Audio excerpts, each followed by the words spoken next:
Subscribe करें हमारे YouTube channel साधना gold को और पाएं वीडियो सबसे पहले। और हाँ, बेल आइकन दबाना ना भूलें। एक गुरु जी से शिष्य ने पूछा कि गुरु जी मुझे भगवान के दर्शन कब होंगे, मुझे भगवान के दर्शन करा दीजिए। तो गुरु जी ने कहा, क्या कहा कि मैं तो तुम्हें दर्शन करा दूंगा, लेकिन उतनी व्याकुलता तो लेकर आइए, जिस दिन तुम्हारे मन में परम व्याकुलता होगी तुम्हें दर्शन साक्षात हो जाएंगे। तो गुरु जी ये परम व्याकुलता क्या होती है? तो गुरु जी ने हाथ पकड़ा, चल मेरे साथ। शिष्य का हाथ पकड़कर लेकर गए गुरु जी गंगा जी, और गंगा जी में लेकर बोले जाओ स्नान करो। शिष्य गया अंदर, जैसे गया गले तक जल आ गया। शिष्य बाहर आने लगा, नहीं नहीं नहीं मैं भी आ रहा हूँ, स्नान करो। गंगा उस समय उमड़ी हुई थी, खूब भादों का महीना था, भरी हुई थी। अब गंगा जी में गया, गुरुजी ने कहा थोड़ा और आगे जाओ ना। गुरुजी की ओर देखता है, फिर गुरुजी की आज्ञा, आगे बढ़ा तो यहाँ तक जल आ गया। थोड़ा और आगे जाओ ना। थोड़ा और आगे गया तो यहाँ तक। गुरुजी डूब जाऊंगा लग रहा है, तो भरोसा नहीं है, मैं हूं ना। गुरुजी साथ साथ आए। जैसे ही यहाँ तक जल में गया, गुरुजी ने सिर पर हाथ रखा और उसे भीतर की ओर डुबोने लगा। अब ये छटपटाने लगा, बुरी तरह से छटपटाने लगा। ये क्या हो रहा है? गुरुजी तो लग रहा है आज मार ही देंगे, आज नहीं छोड़ेंगे, आज शिष्य बनने का परिणाम मिल जाएगा। गुरुजी ने सिर पर हाथ रखा और नीचे की ओर दबाने लगे। अब ये डूबने लगा, छटपटाने लगा। कब कैसे इन क्रूर पंजों से छुटकारा मिले, कैसे मैं भाग खड़ा हूँ, कैसे मैं जीवन बचाऊं।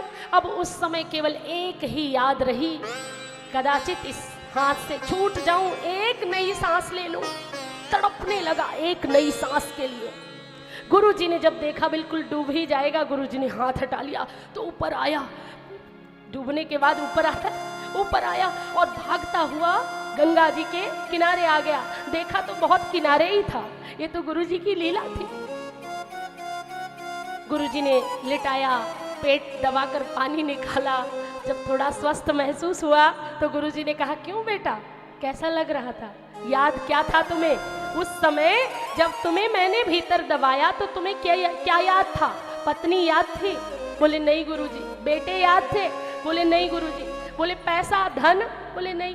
बोले वो गाड़ी जो रेंज रोवर है वो? बोले वो भी नहीं याद थी।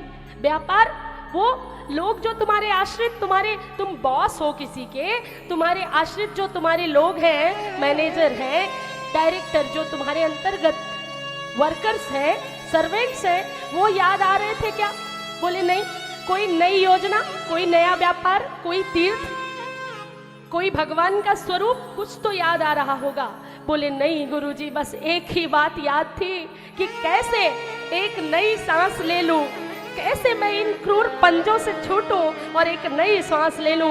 गुरुजी ने कहा, बेटा बस यही, जिस दिन तुझे इतनी व्याकुलता होगी उस परमात्मा को पाने की, जैसे एक नई सांस के लिए तड़पता है तू, कि बस अब एक नई सांस मिल जाए और कुछ नहीं चाहिए, उसी क्षण तेरे सामने तेरा विहारी प्रकट हो जाएगा, तुझे ढूंढना नहीं पड़ेगा।